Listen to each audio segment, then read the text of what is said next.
Hello everyone, you are watching Naresh IAS Academy YouTube channel. This is the next part on MCQs history, and these questions are only for SSC exams, CDS, ND and SSN commandant. The question number 1 is, the third battle of Panipat was fought in 1761 during the time of विच मराठा पेशवा। कौन से मराठा पेशवा के समय 1761 में पानीपत का तृतीय युद्ध हुआ था। हिस्ट्री सब्जेक्ट पर प्रैक्टिस के लिए एमसीक्यूज हमारी वेबसाइट पर अवेलेबल हैं, तो नंबर ऑफ क्वेश्चंस आप वहां से प्राप्त कर सकते हैं और अपनी प्रिपरेशन को चेक कर सकते हैं। जिस प्रकार के क्वेश्चन इन एग्जाम में पूछे जाते हैं उन्हीं को ध्यान में रखते हुए क्वेश्चन बनाए गए। Then the right answer is B. This was the Balaji Bajirao. You know Balaji Bajirao was the third Peshwa during 1740 to 1761, and in this battle the Persian Afghani ruler Ahmad Shah Abdali defeated the Marathas। तो आप जानते हैं पानीपत का तीसरा युद्ध 1761 में हुआ। पानीपत वर्तमान में हरियाणा राज्य का एक जिला है और इस युद्ध में ईरान के शासक अहमद शाह अब्दाली ने मराठों को पराजित किया था और इस युद्ध के समय मराठा पेशवा बालाजी बाजीराव थे। उन्होंने अपने अंडर एज अल्पायु उत्तराधिकारी को यानी विश्वास राव को इस युद्ध का कमांडर डिक्लेयर किया, जो बहुत बड़ी गलती मानी गई पेशवा की, और वास्तविक शक्तियां दूसरे कमांडर को दी गई थी। तो बालाजी बाजीराव ने अपने अल्पायु बच्चे पर इतना विश्वास किया, जबकि उसके अगेंस्ट अहमद शाह अब्दाली उस समय का इतना ग्रेट कमांडर और वॉरियर था। तो पानीपत के तीसरे युद्ध में मराठों की पराजय ने न केवल मराठों के एक्सपेंशन को ब्रेक किया, मराठों की उस संभावना को भी लगभग समाप्त कर दिया कि वो मुगलों के स्थान पर पूरे इंडिया पर रूल कर सकते थे। It was a definitely great shock to the Marathas. Second question is, which Hindu dynasty did Tipu Sultan father Hyder Ali overthrow and later rule from Mysore. Tipu Sultan के पिता हैदर अली ने किस हिंदू राजवंश को हटाकर मैसूर से शासन किया था।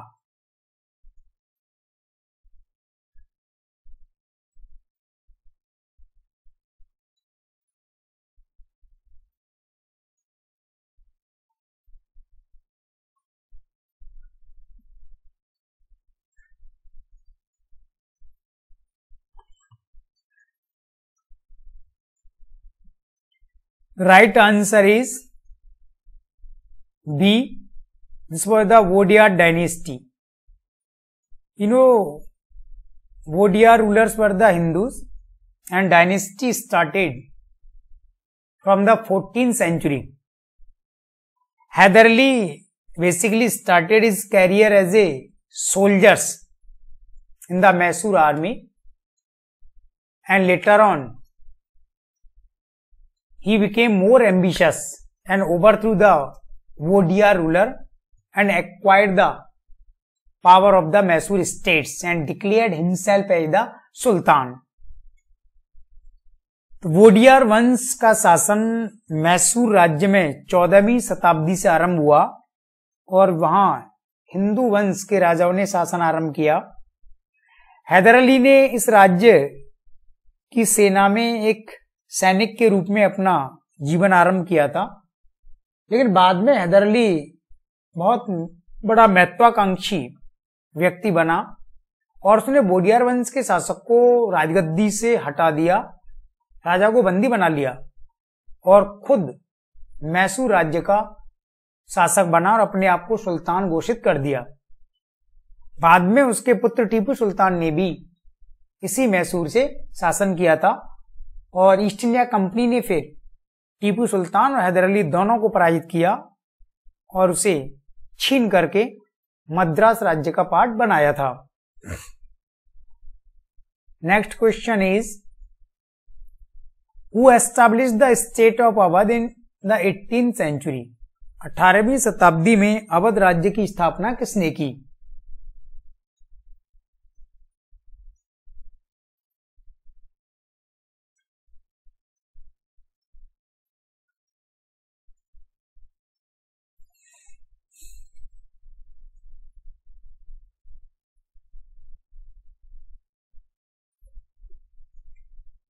The right answer is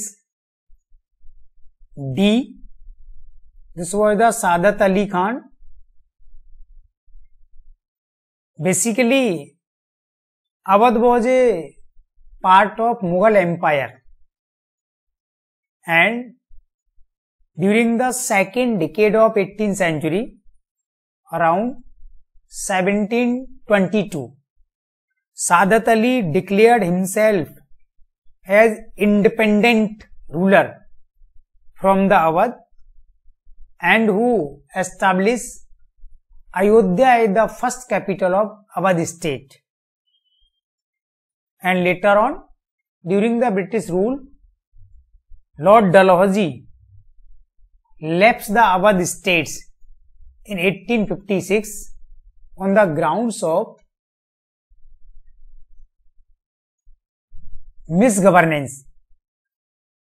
Awadh राज्य की स्थापना सादत अली खान ने की 18वीं शताब्दी के दूसरे दशक में 1722 के लगभग। अवध मुगल साम्राज्य का ही एक हिस्सा पार्ट हुआ करता था, लेकिन बाद में जब मुगल सम्राट कमजोर हुए तो सादत अली खान ने स्वयं को स्वतंत्र शासक घोषित किया और अयोध्या को अपनी पहली राजधानी बनाया। बाद में अवध राज्य का विलय ईस्ट इंडिया कंपनी की तरफ से लॉर्ड डलहौजी ने किया 1856 में कुशासन के आधार पर। इस तरीके से जो अवध राज्य स्वतंत्र हुआ था मुगलों से, बाद में वह अवध राज्य ईस्ट इंडिया कंपनी के एम्पायर में उसको मर्ज कर दिया गया था, मिला दिया गया था।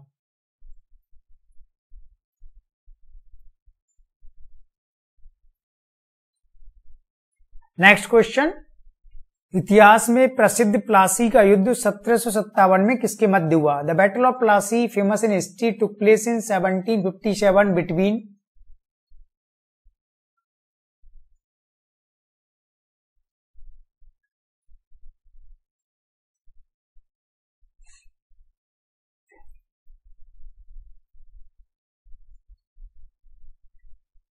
The right answer is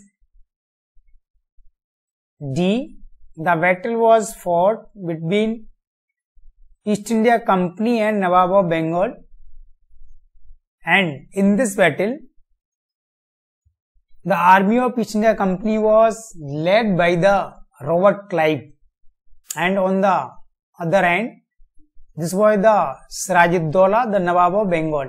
East India Company defeated the Siraj-ud-Dowla, and now the company established itself as a kingmaker in the Bengal.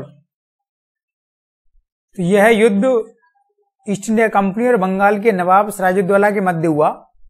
East India company की सेना का नेतृत्व इस समय रॉबर्ट क्लाइव ने किया था और बंगाल के नवाब सिराजुद्दौला को पराजित कर दिया गया और युद्ध को जीतने के बाद ईस्ट इंडिया कंपनी अब बंगाल के मामले में किंग मेकर की भूमिका में आ जाती है और यहां से फिर ईस्ट इंडिया कंपनी पूरे भारत को जीतने का अपना एक प्लान बनाती है।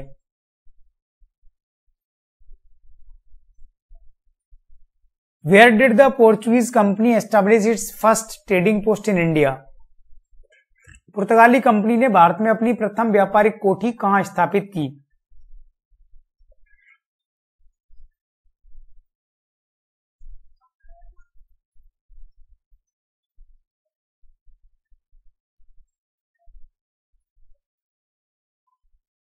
The right answer is C. This was the Cochin. Cochin, now in Kerala.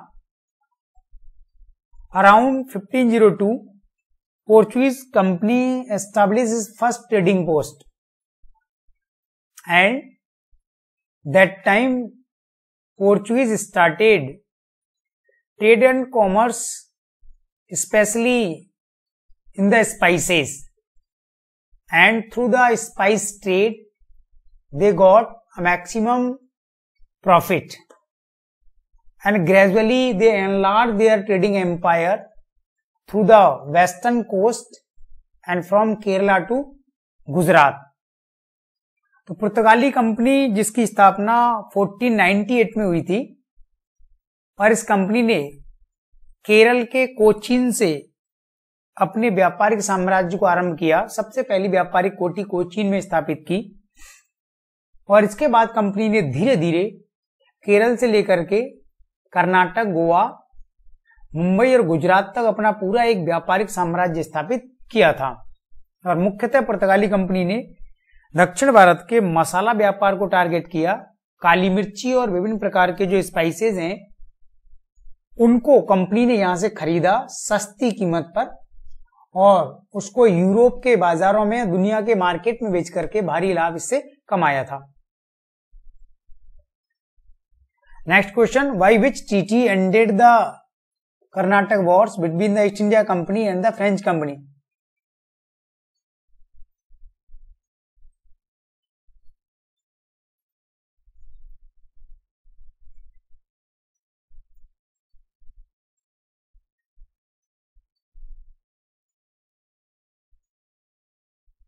East India company एवं फ्रेंच कंपनी के मध्य हुए कर्नाटक के युद्धों का अंत किस संधि द्वारा हुआ? Right answer is D, this was the treaty of Paris. Paris की संधि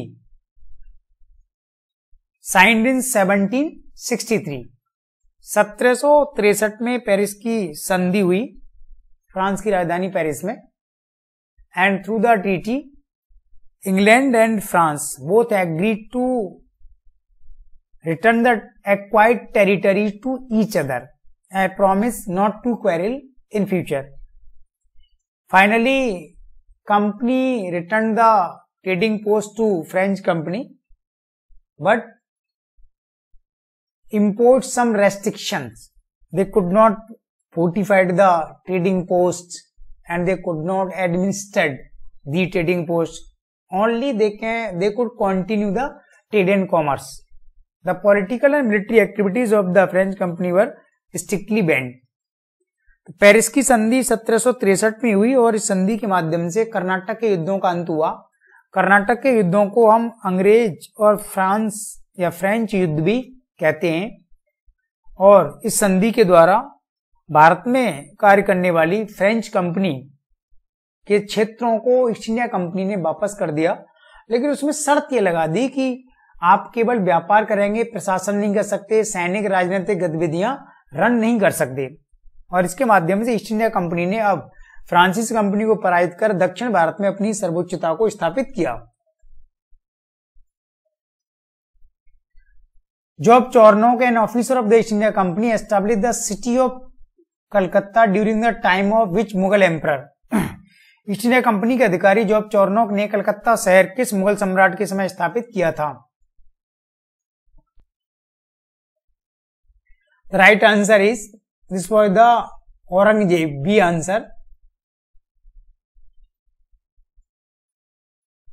Calcutta city established or founded by the Job Charnock around the 1700. There were 3 villages, Sutanati, Govindpur and Kolikata, and they were merged, and finally they were called the Calcutta town. And that time this was the Aurangzeb, the Mughal emperor, and mainly who permitted the company to purchase the land, and Aurangzeb allowed the company for the commercial activities. Mughal सम्राट औरंगजेब का शासन उस समय भारत पर था। तो आप जानते हैं कि औरंगजेब की मृत्यु 1707 ईस्वी में हुई। लगभग 1700 के आसपास कलकत्ता शहर बसाया गया जॉब चोरनोक के द्वारा। जॉब चोरनोक ने औरंगजेब की अनुमति से उस समय 3 गांव खरीदे थे, गोविंदपुर, सुतानाती, कोलिकाता, और इनको मिलाकर के कलकत्ता शहर बसाया गया था। Next question, after conquering which Indian power or ruler did the English government introduce the zamindari system in Bengal? अंग्रेजी सरकार ने किस भारतीय शक्ति या शासक पर विजय प्राप्त करने के बाद बंगाल में जमींदारी प्रथा लागू की थी? The right answer is B. This was the Tipu Sultan. Tipu Sultan was defeated by the East India Company in 1790 to 1792। 1790 से 1792 की अवधि में ईस्ट इंडिया कंपनी और टीपू सुल्तान के मध्य युद्ध हुआ था, जिसे इतिहास में एंग्लो मैसूर वॉर कहा जाता है। इस युद्ध में टीपू सुल्तान पराजित हुए थे और इसके बाद ईस्ट इंडिया कंपनी को टीपू सुल्तान का बहुत बड़ा साम्राज्य प्राप्त हुआ और वहां से जो रिसोर्सेज मिले उससे कंपनी ने अपनी पोजीशन को और साउंड किया। और इसके बाद उन्होंने बंगाल में 1793 में जब कॉर्नवालिस गवर्नर जनरल बनकर आए तब जमींदारी प्रथा को लागू किया गया था।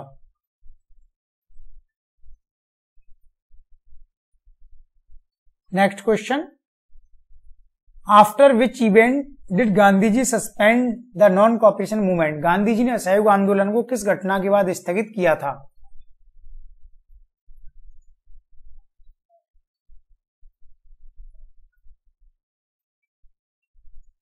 Right answer is D, this was the Chauri Chaura violence.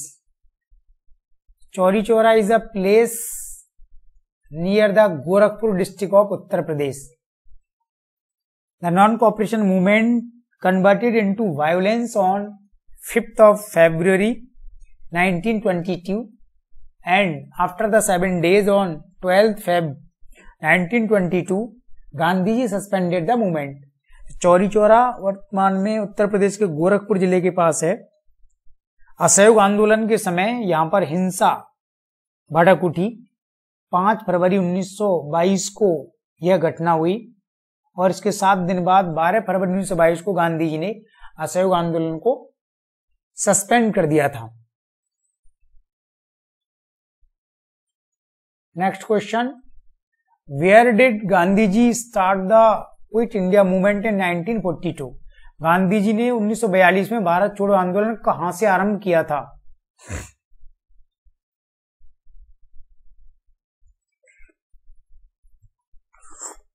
The right answer is C. This was the Gwalior Tank Maidan of Mumbai. Gwalior Tank Maidan became a historical place where Gandhi ji launched the Quit India movement in 1942, 8th August। 8 अगस्त 1942 को गांधी जी ने बंबई के इस Gwalior tank मैदान से अंग्रेजी सरकार के खिलाफ एक ऐतिहासिक लड़ाई आरंभ हुई की, जिसे भारत छोड़ो आंदोलन कहा जाता है। और इस आंदोलन के समय गांधी जी ने अंग्रेजी सरकार से भारत को छोड़कर चले जाने के लिए कहा और गांधी जी ने भारत के लोगों को एक मंत्र दिया, करो या मरो। Who was the chairman of the first interim government of India in 1946? Bharat की प्रथम अंतरिम सरकार 1946 का अध्यक्ष कौन था?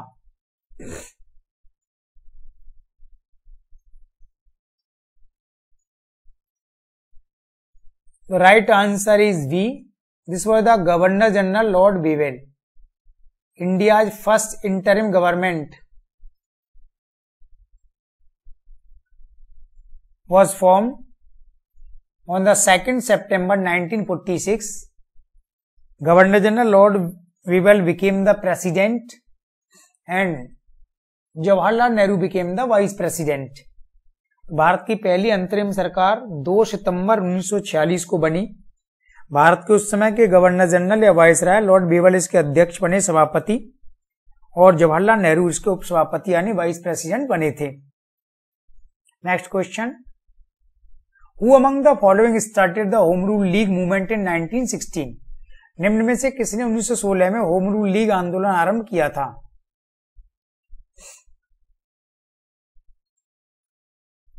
Right answer is D, both A and B. Home rule league movement started by both Annie Besant and Bal Gangadhar Tilak in 1916, and they demanded the self rule, also called the dominant status or the self governance. However, British government provided this under some reasonable restrictions.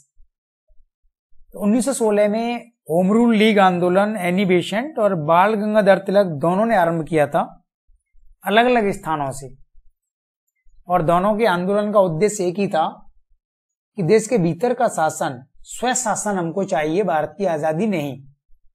बाद में अंग्रेजी सरकार ने 1919 के बाद कुछ प्रतिबंधों के अधीन होम रूल भारतीयों को प्रदान किया था। Next question, which of the following women participated in the third round table conference? निम्न में से किस महिला ने 3 गोलमेज सम्मेलन में भाग लिया था?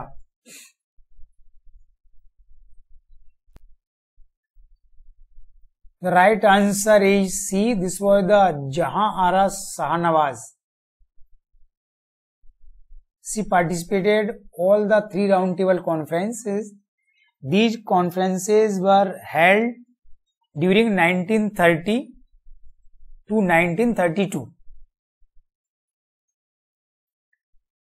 तो 3 गोलमेज सम्मेलन इंग्लैंड की राजधानी लंदन में हुए 1930 से 1932 के मध्य, और इन तीनों सम्मेलनों में जहारा शाहनवाज थी जो मुस्लिम लीग से संबंधित थी,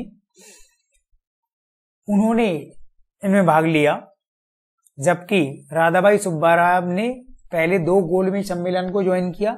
सरोजिनी नायडू दूसरे गोलमेज सम्मेलन में शामिल हुई थी। Next question, in which year the first women became president of Indian National Congress? भारतीय राष्ट्रीय कांग्रेस की प्रथम महिला अध्यक्ष किस वर्ष बनाई गई?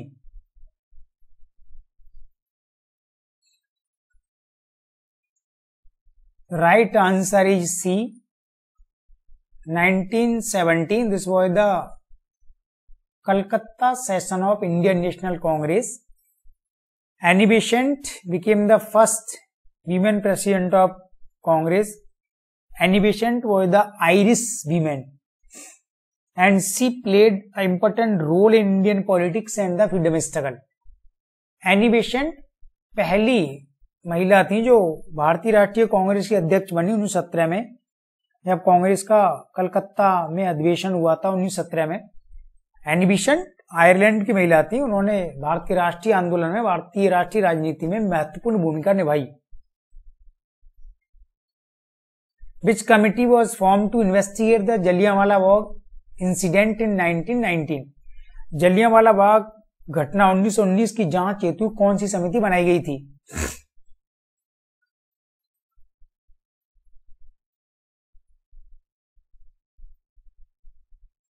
The right answer is D.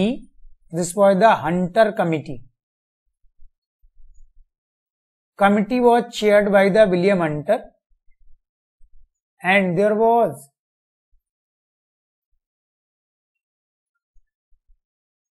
some disputed about the reports of the committee, because the Hunter Committee rejected to accept the General Dyer was responsible for the incident. तो विलियम हंटर की अध्यक्षता में कमेटी बनी थी, और इस committee ने जलियांवाला बाग हत्याकांड की जांच की। समिति ने अपनी रिपोर्ट में कहा कि जनरल डायर निर्दोष है, उसने कोई अपराध नहीं किया है।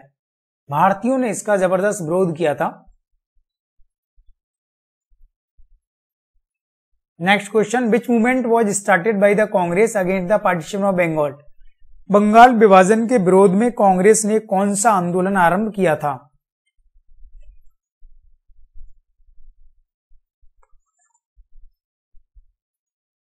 The right answer is B. This was the Swadeshi movement.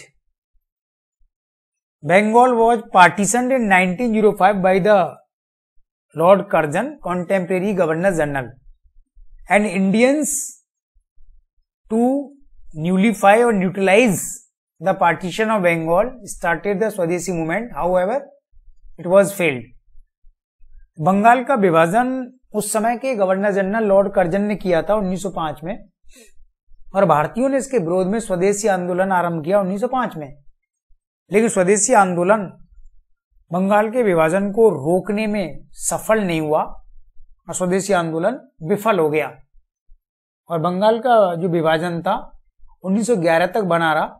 1911 में फिर से बंगाल के दोनों हिस्सों को, पूर्वी और पश्चिमी बंगाल को मिलाया गया, दोनों को एक किया गया। वेयर वॉज द प्रार्थना समाज एस्टैब्लिश? प्रार्थना समाज की स्थापना कहां की गई थी?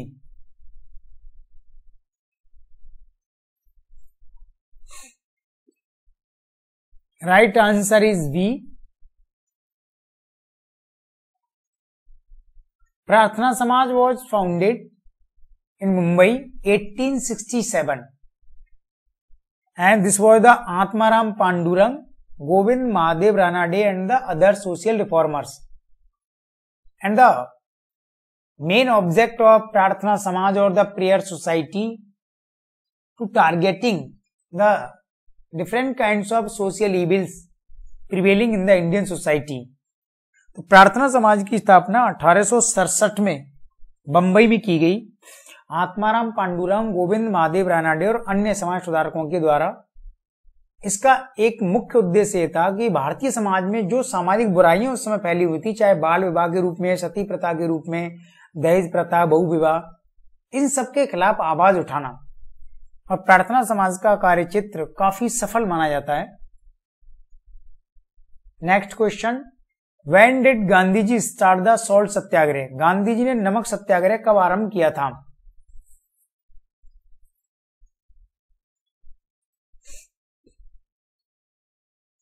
The right answer is A. 1930. Gandhiji started salt satyagrah in 1930 and Gandhiji completed the Dandi March from 12th March 1930 to 5th April 1930. And Dandi March was started from the Sabarmati Ashram, Gujarat to Dandi Coast in Surat district.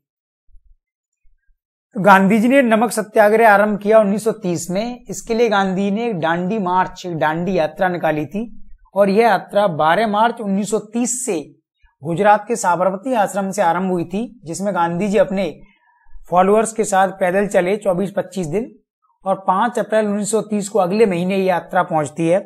और फिर गांधी जी ने अंग्रेजी सरकार के बनाए हुए नमक कानून को तोड़ा था और भारतीयों को नमक बनाने की परमिशन दी थी। Next question, India got independence under which plan? Bharat को आजादी किस योजना के अधीन प्राप्त हुई?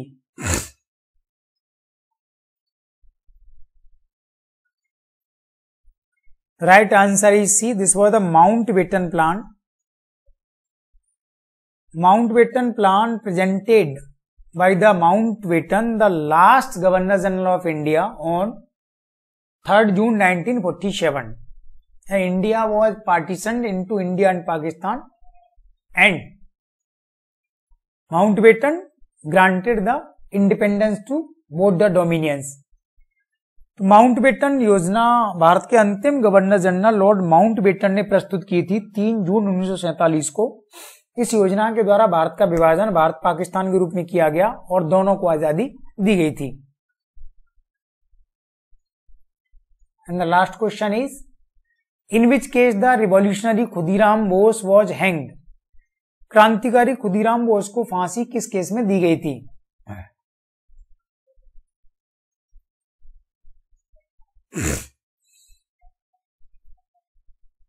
Right answer is C, this was the Muzaffarpur massacre, also called the Kingsford massacre.